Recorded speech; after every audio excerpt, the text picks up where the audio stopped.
All right, you guys already know the deal. It's the first race of the NASCAR season, and we're at the Daytona 500.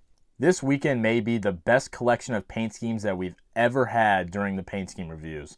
But before I get into all that, I just want to say there's been a couple people pissing and moaning about the length of the paint scheme reviews.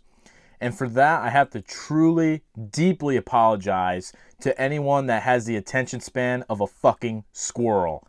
If you don't like the length, you can hold your finger on the left hand of the screen to make me go twice as fast, or you can keep scrolling and go get fucked. With all that being said, there's paint schemes to review. Let's go. If I came off a little harsh just then, mission accomplished. Anyways, we're going to start it off with full-time douchebag, part-time shitty NASCAR driver, and mediocre podcast host, Corey LaJoie. I know Corey LaJoie has to be absolutely pissed right now because instead of practicing in front of 12 fans today, he practiced in front of none because NASCAR decided not to open the gates this morning. I know NASCAR struggles a lot of the time with common sense, so let me help him out. This is to you, NASCAR. Hey, if there's race cars on the track, people want to be let inside. Thank you. Also, you don't have to charge for every single thing that goes on. Qualifying should be free. Anyway, it's completely ironic that Corey LaJoie has built his entire brand on pennies, because just like him, they're going away soon. I actually don't hate this though. 8. Ross, the entire NASCAR fan base is begging, please go back to your I don't give a fuck attitude from a couple years ago. Don't lose your personality just because Rick Hendrick complained about you at Darlington. But hey, good job on that Busch Light commercial. You killed that one line. 10. Can Austin Syndrome pick up another fluky win at the expense of Ryan Blaney this year? Hopefully not. Bring back the mustache. 6. I am absolutely fucking terrified for Austin Dillon to be behind the wheel of this paint scheme at Daytona because we all know what happened at Richmond. Denny is probably praying every night that he doesn't end up in Lake Lloyd. 9.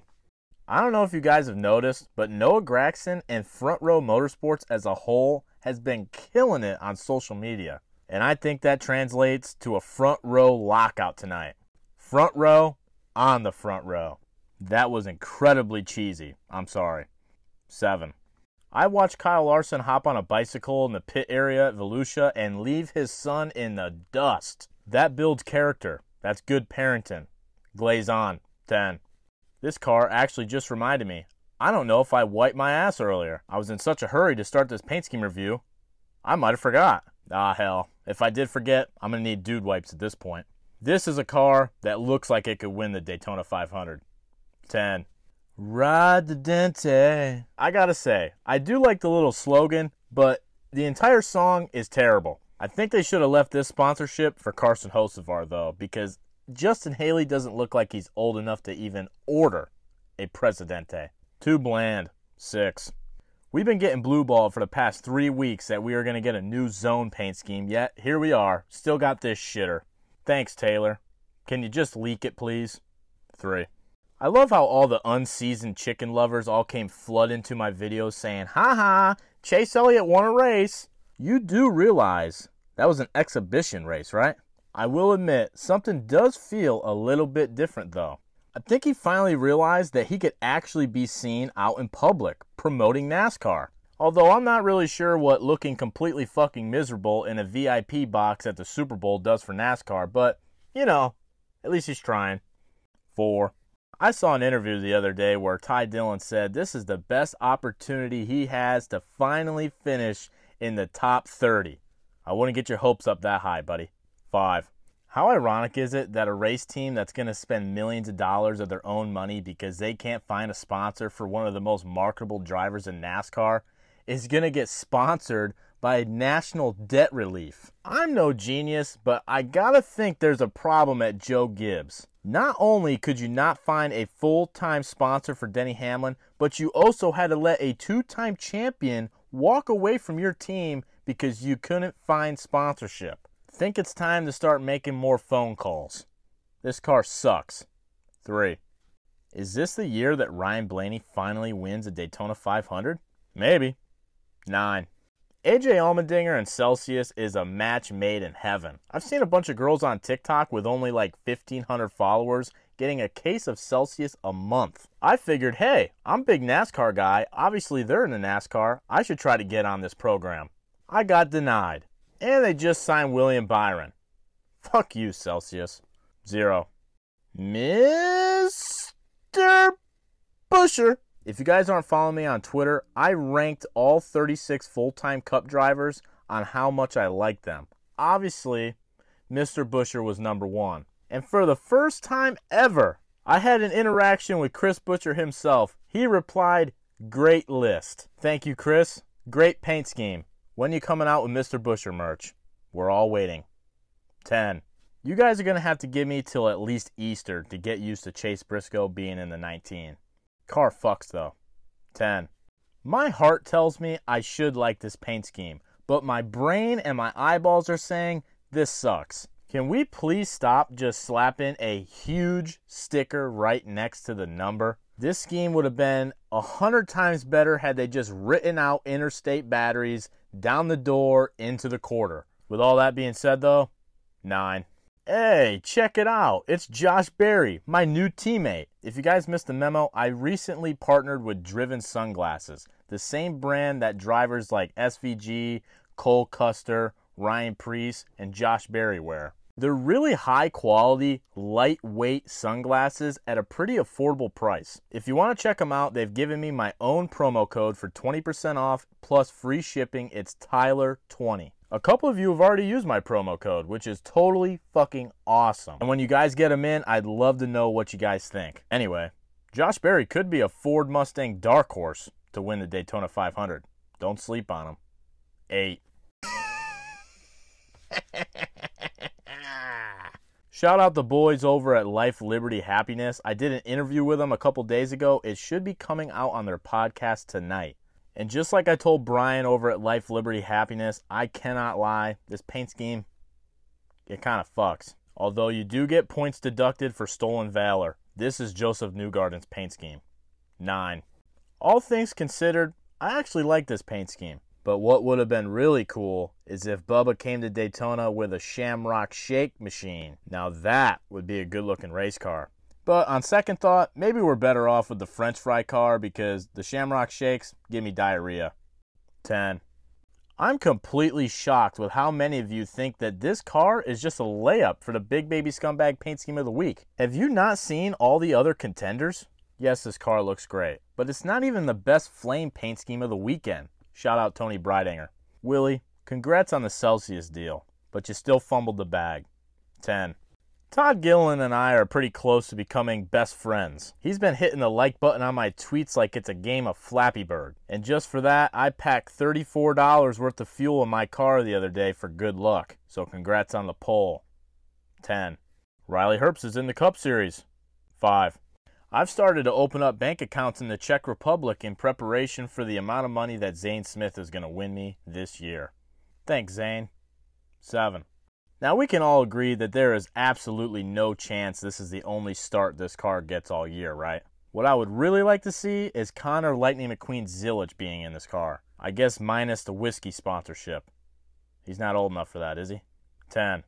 I caught a little bit of shit for giving this the paint scheme of the week at Bowman Gray. I'm sorry. Am I the only one that gets a raging boner when I look at this car?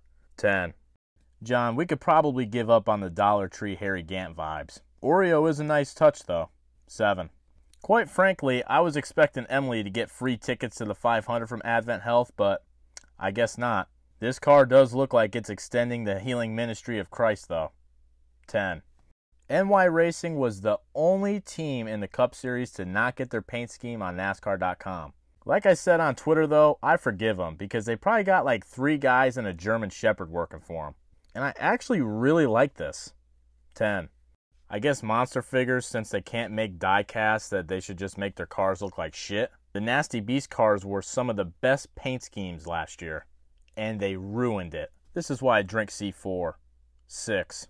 Completely unrelated, but Sunny D just reminded me. I tried Dr. Pepper Blackberry today. That was pretty good. 9. Li. I gave this car a little bit of shit at Bowman Gray, but after seeing it under the lights, it's better than I thought. 8. Cody Ware's back. Cool. 2. Ty Gibbs will never win a race. 6.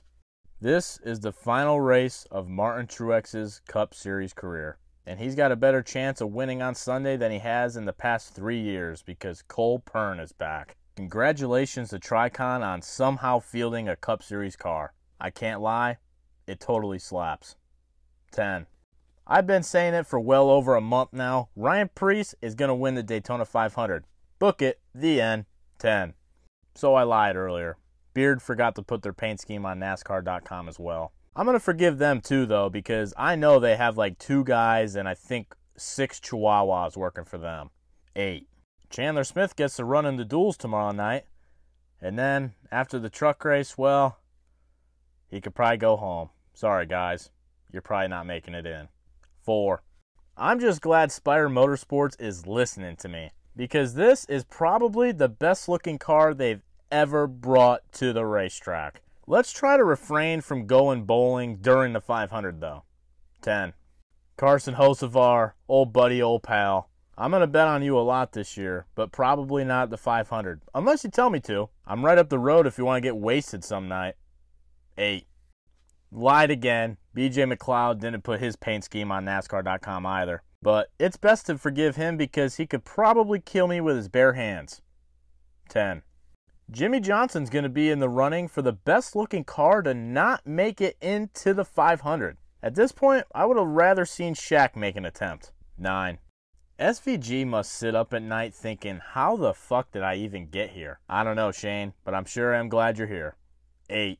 This whole argument about the provisional deal is completely fucking asinine. I have one easy solution. Let's just go back to 43 car fields. Also, for all the drivers pissing and moaning about the provisional, there's 36 fucking provisionals. 36 of you are already locked into the race. So why don't we all just shut the fuck up? Elio's probably going to go out and lock in on speed anyway. I mean, how can you not qualify for the Daytona 500 in a Wendy's car? 9.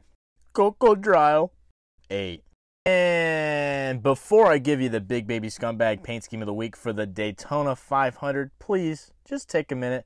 Go follow my fiance. It turns out she's becoming more famous than me. And Big Baby Scumbag Paint Scheme of the Week goes to... Money in my face, hoes in my face, pocket full of money, I ain't running out of space. Mama said, baby, you done came a long way.